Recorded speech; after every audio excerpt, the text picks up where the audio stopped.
Hi ಸ್ನೇಹಿತರೆ, welcome to my channel.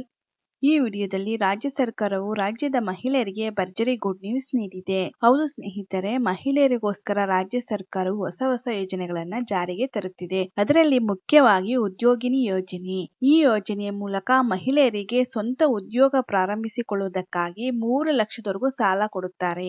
ಇದರಲ್ಲಿ ನಿಮಗೆ 90,000 ರೂಪಾಯಿ ಸಬ್ಸಿಡಿ ಇರುತ್ತದೆ. ಅಂದ್ರೆ ಈ 90,000 ರೂಪಾಯಿ ಸಂಪೂರ್ಣವಾಗಿ ಉಚಿತವಾಗಿರುತ್ತೆ, ನೀವು ಮತ್ತೆ ಪೇ ಮಾಡುವಾಗಿಲ್ಲ. ಇನ್ನ ಉಳಿದ ಮೊತ್ತಕ್ಕೆ ಮಾತ್ರ EMI ಮೂಲಕ ನೀವು ಸಾಲವನ್ನ ತೀರಿಸಬಹುದು. ಇದರಲ್ಲಿ ಪರಿಶಿಷ್ಟ ಜಾತಿ ಪರಿಶಿಷ್ಟ ಪಂಗಡದ ಮಹಿಳೆಯರಿಗಾದರೆ ಈ ಯೋಜನೆಯ ಮೂಲಕ 1,20,000 ರೂಪಾಯಿ ಸಬ್ಸಿಡಿ ಇರುತ್ತದೆ. ಇನ್ನ ಉಳಿದ ಮೊತ್ತ ಮಾತ್ರ ನೀವು ಪೇ ಮಾಡಬೇಕಾಗುತ್ತದೆ. ಹಾಗಾದರೆ ಈ ಯೋಜನೆಗೆ ಹೇಗೆ ಅರ್ಜಿ ಸಲ್ಲಿಸಬೇಕು, ಎಲ್ಲಿ ಅರ್ಜಿ ಸಲ್ಲಿಸಬೇಕು, ಏನೆಲ್ಲ ಡಾಕ್ಯುಮೆಂಟ್ಸ್ ಬೇಕಾಗುತ್ತದೆ ಎಂಬುದರ ಬಗ್ಗೆ ಡೀಟೇಲ್ ಆಗಿ ವಿಡಿಯೋದಲ್ಲಿ ತಿಳ್ಕೊಳ್ಳೋಣ. ಇನ್ನು ಇದರ ಜೊತೆಗೆ ಧನಶ್ರೀ ಯೋಜನೆ, ಈ ಯೋಜನೆಯ ಮೂಲಕ ನಮ್ಮ ರಾಜ್ಯದ ಮಹಿಳೆಯರಿಗೆ 30,000 ರೂಪಾಯಿ ಸಿಗುತ್ತದೆ. ಹೌದು ಸ್ನೇಹಿತರೆ, ಧನಶ್ರೀ ಯೋಜನೆಯ ಮೂಲಕ ಮಹಿಳೆಯರು 30,000 ರೂಪಾಯಿವರೆಗೂ ಸಹಾಯಧನವನ್ನು ಪಡೆದುಕೊಳ್ಳಬಹುದು. ಇನ್ನು ಇದರ ಜೊತೆಗೆ ಮಹಿಳೆಯರಿಗಾಗಿ ಹೊಸ ಯೋಜನೆ ಚೇತನ್ ಯೋಜನೆ. ಈ ಯೋಜನೆಯ ಮೂಲಕ ಕೂಡ ಮಹಿಳೆಯರಿಗೆ 30,000 ರೂಪಾಯಿ ಸಹಾಯಧನ ಸಿಗುತ್ತದೆ. ಹಾಗಾದರೆ ಈ ಯೋಜನೆಗಳಿಗೆ ಮಹಿಳೆಯರು ಎಲ್ಲಿ ಅರ್ಜಿ ಸಲ್ಲಿಸಬೇಕು, ಇದಕ್ಕೆ ಏನೆಲ್ಲ ಡಾಕ್ಯುಮೆಂಟ್ಸ್ ಬೇಕಾಗುತ್ತದೆ, ಇನ್ನು ಕೊನೆಯ ದಿನಾಂಕ ಯಾವುದು, ಈ ಎಲ್ಲಾ ಪಾಯಿಂಟ್ಸ್ ಬಗ್ಗೆ ಡೀಟೇಲ್ ಆಗಿ ನಾವು ಈ ವಿಡಿಯೋದಲ್ಲಿ ತಿಳ್ಕೊಳ್ಳೋಣ. ಅದಕ್ಕೂ ಮುಂಚಿತವಾಗಿ ನೀವಿನ್ನು ನಮ್ಮ ಚಾನೆಲ್ಗೆ ಸಬ್ಸ್ಕ್ರೈಬ್ ಆಗಿಲ್ಲವೆಂದರೆ ಈಗಲೇ ಸಬ್ಸ್ಕ್ರೈಬ್ ಆಗ್ಬೋದಲ್ವಾ. ನೀವಿನ್ನೂ ವಿಡಿಯೋಗೆ ಲೈಕ್ ಮಾಡಿಲ್ಲವೆಂದರೆ ಈಗಲೇ ಲೈಕ್ ಮಾಡಿ ಮತ್ತು ವಿಡಿಯೋನ ಸ್ಕಿಪ್ ಮಾಡದೆ ಕೊನೆಯವರೆಗೂ ನೋಡಿ. ಕರ್ನಾಟಕ ರಾಜ್ಯದ ನೂತನ ಮುಖ್ಯಮಂತ್ರಿಯಾದ ಸಿಎಂ ಸಿದ್ದರಾಮಯ್ಯನವರು ರಾಜ್ಯದಲ್ಲಿರುವ ಮಹಿಳೆಯರಿಗಾಗಿ ಈಗಾಗಲೇ ಪಂಚ ಗ್ಯಾರಂಟಿ ಯೋಜನೆಗಳಲ್ಲಿ ವಿಶೇಷವಾಗಿ ಮಹಿಳೆಯರಿಗಾಗಿಯೇ ಶಕ್ತಿ ಯೋಜನೆಯ ಮೂಲಕ ಉಚಿತ ಬಸ್ ಪ್ರಯಾಣ ಇಡೀ ರಾಜ್ಯದಾದ್ಯಂತ ಮೀಸಲಾಗಿ ಇಡಲಾಗಿತ್ತು. ಜೊತೆಗೆ ಗೃಹಲಕ್ಷ್ಮಿ ಯೋಜನೆ ಅಡಿಯಲ್ಲಿ ರಾಜ್ಯದ ಎಲ್ಲ BPL ಮತ್ತು ಅಂತ್ಯೋದಯ ಹಾಗೂ APL ರೇಷನ್ ಕಾರ್ಡ್ ಇರುವ ಪ್ರತಿಯೊಬ್ಬರಿಗೂ ಸಹ 2,000 ಹಣವನ್ನು ನೀಡಲಾಗುತ್ತದೆ. ಹಾಗೂ ಕೇಂದ್ರ ಸರ್ಕಾರದಿಂದ ಮಹಿಳೆಯರಿಗಾಗಿ ಮಾತೃವಂದನಾ ಯೋಜನೆಯ ಮೂಲಕ 6,000 ಹಣ ನೀಡಿದರೆ ರಾಜ್ಯ ಸರ್ಕಾರದಿಂದ ಮಾತೃಶ್ರೀ ಯೋಜನೆ ಅಡಿಯಲ್ಲಿ 4,000 ಹಣ ನೀಡಲಾಗುತ್ತಿದೆ. ಹೀಗೆ ಸಾಕಷ್ಟು ಇನ್ನೂ ಅನೇಕ ಯೋಜನೆಗಳನ್ನು ಕೂಡ ಮಹಿಳೆಯರ ಸಬಲೀಕರಣದ ಉದ್ದೇಶಕ್ಕಾಗಿ ಕೇಂದ್ರ ಸರ್ಕಾರ ಹಾಗೂ ರಾಜ್ಯ ಸರ್ಕಾರವು ಶ್ರಮಿಸುತ್ತಿದೆ. ಅಂದರೆ ಈಗಾಗಲೇ ಅನೇಕ ಯೋಜನೆಗಳನ್ನು ಅನುಷ್ಠಾನಗೊಳಿಸಿದ್ದು ಮತ್ತೆ ಕರ್ನಾಟಕ ರಾಜ್ಯದ ನೂತನ ಮುಖ್ಯಮಂತ್ರಿ ಸಿಎಂ ಸಿದ್ದರಾಮಯ್ಯನವರ ಸರ್ಕಾರದಲ್ಲಿ ಅಂದರೆ 2023 ಮತ್ತು 24ನೇ ಸಾಲಿನ ಇದೇ ನವೆಂಬರ್ ಅಂತ್ಯದ ವೇಳೆ ಮತ್ತು ಡಿಸೆಂಬರ್ ತಿಂಗಳಿನಲ್ಲಿ ಮಹಿಳೆಯರಿಗಾಗಿ ಸ್ವಯಂ ಉದ್ಯೋಗಿಗಳನ್ನಾಗಿಸಲು ಉದ್ಯೋಗಿನಿ ಯೋಜನೆಯನ್ನು ಜಾರಿಗೊಳಿಸಲಾಗಿದೆ. ಈ ಯೋಜನೆ ಅಡಿಯಲ್ಲಿ ಮಹಿಳೆಯರು ಯಾವುದೇ ಕೆಲಸ ಮಾಡಿಕೊಳ್ಳಲು ಅಥವಾ ಆದಾಯ ಉತ್ಪಾದಿಸುವ ಯಾವುದೇ ಚಟುವಟಿಕೆ ಮಾಡಿಕೊಳ್ಳಲು ಯಾವುದೇ ಗ್ಯಾರಂಟಿ ಇಲ್ಲದೆ ಮಹಿಳೆಯ ಖಾತೆಗೆ 3 ಲಕ್ಷ ಹಣವನ್ನು ಹಾಕಲಾಗುತ್ತಿದ್ದು, ಈ ಹಣದಿಂದ ಆದಾಯ ಹೆಚ್ಚಿಸುವ ಚಟುವಟಿಕೆಗಳಿಂದ ಮಹಿಳೆಯರು ಸ್ವಾವಲಂಬಿಗಳಾಗಿಸಲು ಉದ್ಯೋಗಿ ಯೋಜನೆಯನ್ನು ಅನುಷ್ಠಾನಗೊಳಿಸಿ ಹೊಸ ಅರ್ಜಿಗಳನ್ನು ಕರೆಯಲಾಗಿದೆ. ಮತ್ತು ಇದೇ ರೀತಿಯಾಗಿ ಮಹಿಳೆಯರಿಗಾಗಿ ಚೇತನ ಯೋಜನೆಯನ್ನು ಕೂಡ ಮಹಿಳೆಯರಿಂದ ದಮನಿತ ಮಹಿಳೆಯರು ಈ ಯೋಜನೆಗೆ ಅರ್ಜಿಯನ್ನು ಸಲ್ಲಿಸಿ ಆದಾಯವನ್ನು ಚಟುವಟಿಕೆಗಳನ್ನು ಕೈಗೊಂಡು ಮಹಿಳಾ ಮತ್ತು ಮಕ್ಕಳ ಕಲ್ಯಾಣ ಇಲಾಖೆಯ ಮೂಲಕ 30,000 ರೂಪಾಯಿಗಳ ನೇರ ಸಹಾಯಧನವನ್ನು ಪಡೆದುಕೊಳ್ಳಬಹುದಾಗಿದೆ. ಜೊತೆಗೆ ಇದರ ಜೊತೆಗೆ ಧನಶ್ರೀ ಯೋಜನೆಗೆ ಅರ್ಜಿಯನ್ನು ಸಹ ಸಲ್ಲಿಸಬಹುದಾಗಿದೆ. ಈ ಯೋಜನೆ ಅಡಿಯಲ್ಲಿ ಯಾವುದಾದರೂ ಸ್ವಯಂ ಉದ್ಯೋಗ ಕೈಗೊಳ್ಳಲು ಇಲಾಖೆ ಮೂಲಕ ನಿಮಗೆ 30,000 ಪ್ರೋತ್ಸಾಹ ಧನವನ್ನು ನೀಡಲಾಗುತ್ತದೆ.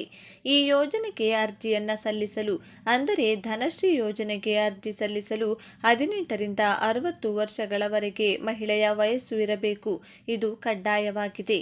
ಆದರೆ ಸರ್ಕಾರವು ಉದ್ಯೋಗಿನಿ ಯೋಜನೆ, ಚೇತನ ಯೋಜನೆ, ಧನಶ್ರೀ ಯೋಜನೆ, ಲಿಂಗತ್ವ ಅಲ್ಪಸಂಖ್ಯಾತರ ಪುನರ್ವಸತಿ ಯೋಜನೆ, ಮಾಜಿ ದೇವದಾಸಿ ಮಹಿಳೆಯರ ಪುನರ್ವಸತಿ ಯೋಜನೆ ಈ ಎಲ್ಲ ಯೋಜನೆಗಳು ಮಹಿಳೆಯರ ಸರ್ವತೋಮುಖ ಬೆಳವಣಿಗೆ ಹಾಗೂ ಆರ್ಥಿಕವಾಗಿ ಸ್ವಾವಲಂಬಿಗಳಾಗಲು ಅನುಷ್ಠಾನಗೊಳಿಸಲಾಗಿತ್ತು. ಈ ಯೋಜನೆಗಳಿಂದ ಮಹಿಳೆಯರಿಗೆ ಹಣದ ಸಹಾಯಧನ ಮಾಡುತ್ತಿರುವುದು ಇದು ಒಳ್ಳೆಯ ಕೆಲಸ ಅನ್ನುವ ನಿಮ್ಮ ಅಭಿಪ್ರಾಯವಾಗಿದ್ದರೆ ತಪ್ಪದೆ ಈ ವಿಡಿಯೋವನ್ನು ಲೈಕ್ ಮಾಡಿ. ಬನ್ನಿ, ಈ ಯೋಜನೆ ಅಡಿಯಲ್ಲಿ ಅರ್ಜಿಯನ್ನು ಎಲ್ಲಿ ಸಲ್ಲಿಸಬೇಕು, ಅಗತ್ಯವಾದ ದಾಖಲೆಗಳು ಏನು, ಹಣ ಯಾವಾಗ ಸಿಗುತ್ತೆ, ಅರ್ಜಿ ಸಲ್ಲಿಸಲು ಕೊನೆಯ ದಿನಾಂಕ ಯಾವುದು, ಕಂಪ್ಲೀಟ್ ಮಾಹಿತಿಯನ್ನು ಈ ವಿಡಿಯೋದಲ್ಲಿ ನೀಡಲಾಗಿದ್ದು ವಿಡಿಯೋವನ್ನು ಕೊನೆವರೆಗೂ ನೋಡಿ. ಕರ್ನಾಟಕ ರಾಜ್ಯ ಸರ್ಕಾರದಿಂದ 2023-24ನೇ ಸಾಲಿನ ಮಹಿಳಾ ಮತ್ತು ಮಕ್ಕಳ ಕಲ್ಯಾಣ ಇಲಾಖೆ ನಿಗಮದಿಂದ ಹೊಸ ಅರ್ಜಿಗಳನ್ನು ಆಹ್ವಾನಿಸಲಾಗಿದೆ. ಅರ್ಜಿ ಸಲ್ಲಿಸಲು ಅಗತ್ಯವಾಗಿ ಬೇಕಾಗಿರುವ ದಾಖಲೆಗಳೆಂದರೆ ಅರ್ಜಿದಾರರ Aadhaar card, ration card, bank passbook, ಜಾತಿ ಮತ್ತು ಆದಾಯ ಪ್ರಮಾಣ ಪತ್ರ, ಪಾಸ್ಪೋರ್ಟ್ ಅಳತೆಯ ಭಾವಚಿತ್ರ ಮತ್ತು ಇತರೆ ದಾಖಲೆಗಳ ಅಗತ್ಯತೆ ಇರಬಹುದು. ಬನ್ನಿ, ಈ ಎಲ್ಲ ದಾಖಲೆಗಳನ್ನು ಇಟ್ಟುಕೊಂಡು ಯಾವ ಯೋಜನೆಗಳಿಗೆ ಅರ್ಜಿಯನ್ನು ಸಲ್ಲಿಸಬಹುದು ಮತ್ತು ಕೊನೆಯ ದಿನಾಂಕ ಯಾವುದು ಅನ್ನೋದನ್ನು ನೋಡೋಣ. ಮತ್ತು ಯಾವ ಯೋಜನೆಗೆ ಎಷ್ಟು ಹಣ ನೀಡಲಾಗುತ್ತದೆ, ಉಚಿತ ಮತ್ತು ಸಾಲ ಸೌಲಭ್ಯ ಮತ್ತು ಸಹಾಯಧನ ಎನ್ನುವ ಕಂಪ್ಲೀಟ್ ಮಾಹಿತಿಯನ್ನು ನೋಡೋಣ. ಮೊದಲನೆಯದಾಗಿ ಉದ್ಯೋಗಿನಿ ಯೋಜನೆ. ಮಹಿಳೆಯರು ಆದಾಯ ಉತ್ಪನ್ನಕರ ಚಟುವಟಿಕೆಗಳಲ್ಲಿ ತೊಡಗಿಸಿಕೊಂಡು ಸ್ವಯಂ ಉದ್ಯೋಗಿಗಳಾಗಲು ಬ್ಯಾಂಕುಗಳ ಮೂಲಕ ಸಾಲ ಮತ್ತು ನಿಗಮದ ಮೂಲಕ ಸಹಾಯಧನ ನೀಡಲಾಗುತ್ತಿದೆ. ವಯೋಮಿತಿ 18ರಿಂದ 55 ವರ್ಷಗಳು. ಪರಿಶಿಷ್ಟ ಜಾತಿ ಮತ್ತು ಪರಿಶಿಷ್ಟ ಪಂಗಡದ ಫಲಾನುಭವಿಗಳಿಗೆ ಆದಾಯ ಮಿತಿ 2 ಲಕ್ಷ ರೂಪಾಯಿಗಳು. ಘಟಕ ವೆಚ್ಚ ಕನಿಷ್ಠ 1 ಲಕ್ಷದಿಂದ ಗರಿಷ್ಠ 3 ಲಕ್ಷ ರೂಪಾಯಿಗಳು. ಸಹಾಯಧನ 50%. ಸಾಮಾನ್ಯ ವರ್ಗ ಆದಾಯ ಮಿತಿ 1.50 ಲಕ್ಷಗಳು. ಘಟಕ ವೆಚ್ಚ ಗರಿಷ್ಠ 3 ಲಕ್ಷ ರೂಪಾಯಿಗಳು. ಸಹಾಯಧನ 30%. ಚೇತನ ಯೋಜನೆ. ದಮನಿತ ಮಹಿಳೆಯರಿಗೆ ಆದಾಯೋತ್ಪನ್ನ ಚಟುವಟಿಕೆ ಕೈಗೊಳ್ಳಲು 30,000 ರೂಪಾಯಿಗಳ ಪ್ರೋತ್ಸಾಹಧನ ನೀಡಲಾಗುತ್ತದೆ. ವಯೋಮಿತಿ 18 ವರ್ಷ ಮೇಲ್ಪಟ್ಟು. ಧನಶ್ರೀ ಯೋಜನೆ. ಮಹಿಳೆಯರಿಗೆ ಸ್ವಯಂ ಉದ್ಯೋಗ ಕೈಗೊಳ್ಳಲು ರೂಪಾಯಿ 30,000ಗಳ ಪ್ರೋತ್ಸಾಹಧನ ನೀಡಲಾಗುತ್ತದೆ. ವಯೋಮಿತಿ 18ರಿಂದ 60 ವರ್ಷಗಳು. ಲಿಂಗತ್ವ ಅಲ್ಪಸಂಖ್ಯಾತರ ಪುನರ್ವಸತಿ ಯೋಜನೆ. ಆದಾಯೋತ್ಪನ್ನ ಚಟುವಟಿಕೆ ಕೈಗೊಳ್ಳಲು ರೂಪಾಯಿ 30,000ಗಳ ಪ್ರೋತ್ಸಾಹಧನ ನೀಡಲಾಗುತ್ತದೆ. ಮಾಜಿ ದೇವದಾಸಿ ಮಹಿಳೆಯರ ಪುನರ್ವಸತಿ ಯೋಜನೆ. 1993-94 ಮತ್ತು 2007-8ರ ಸಮೀಕ್ಷೆಯಲ್ಲಿ ಗುರುತಿಸಿರುವ ಮಾಜಿ ದೇವದಾಸಿ ಮಹಿಳೆಯರಿಗೆ ಆದಾಯೋತ್ಪನ್ನ ಚಟುವಟಿಕೆ ಕೈಗೊಳ್ಳಲು ರೂಪಾಯಿ 30,000ಗಳ ಪ್ರೋತ್ಸಾಹಧನ ನೀಡಲಾಗುತ್ತದೆ. ವಿಶೇಷ ಸೂಚನೆ: ಅರ್ಜಿದಾರರು ತಮ್ಮ ಬ್ಯಾಂಕ್ ಖಾತೆಗೆ ಆಧಾರ್ ಸೀಡಿಂಗ್ ಮಾಡಿಸಿರಬೇಕು. ಉದ್ಯೋಗಿನಿ ಯೋಜನೆಯ SC, SP ಅಥವಾ TSP ಬಳಕೆಯಾಗದ ಅನುದಾನದಡಿ ಸೌಲಭ್ಯ ಪಡೆಯಲು ಇಚ್ಛಿಸುವ ಫಲಾಪೇಕ್ಷಿಗಳು ಅಥವಾ ಅರ್ಜಿದಾರರು ಸಹ ಸೇವಾ ಸಿಂಧು ಪೋರ್ಟಲ್ನಲ್ಲಿ ಅರ್ಜಿ ಸಲ್ಲಿಸುವುದು. ಈ ಎಲ್ಲ ಯೋಜನೆಗಳಿಗೆ ಅರ್ಜಿಗಳು ಸೇವಾ ಸಿಂಧು ಪೋರ್ಟಲ್ನಲ್ಲಿ ಲಭ್ಯವಿದೆ. ಫಲಾಪೇಕ್ಷಿಗಳು ಅಥವಾ ಅರ್ಜಿದಾರರು ಬಾಪೂಜಿ ಸೇವಾ ಕೇಂದ್ರ, ಗ್ರಾಮ 1, ಬೆಂಗಳೂರು 1, ಕರ್ನಾಟಕ 1 ಕೇಂದ್ರಗಳಲ್ಲಿ ಅರ್ಜಿ ಸಲ್ಲಿಸುವುದು.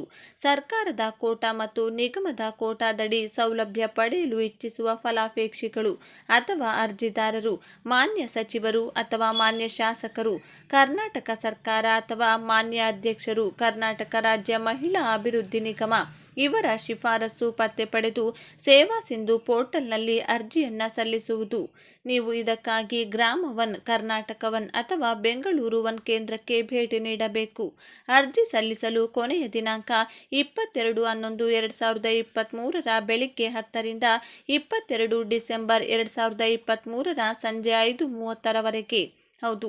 ಹೆಚ್ಚಿನ ಮಾಹಿತಿಗಾಗಿ ಜಿಲ್ಲೆಯ ಉಪನಿರ್ದೇಶಕರು, ಮಹಿಳಾ ಮತ್ತು ಮಕ್ಕಳ ಅಭಿವೃದ್ಧಿ ಇಲಾಖೆ ಹಾಗೂ ಜಿಲ್ಲೆಯ ಅಭಿವೃದ್ಧಿ ನಿರೀಕ್ಷಕರು, ಕರ್ನಾಟಕ ರಾಜ್ಯ ಮಹಿಳಾ ಅಭಿವೃದ್ಧಿ ನಿಗಮ ಕಚೇರಿ ಅಥವಾ ನಿಗಮದ ವೆಬ್ಸೈಟ್ ಅನ್ನು ನೀವು ಸಂಪರ್ಕಿಸಿ. ಧನ್ಯವಾದಗಳು.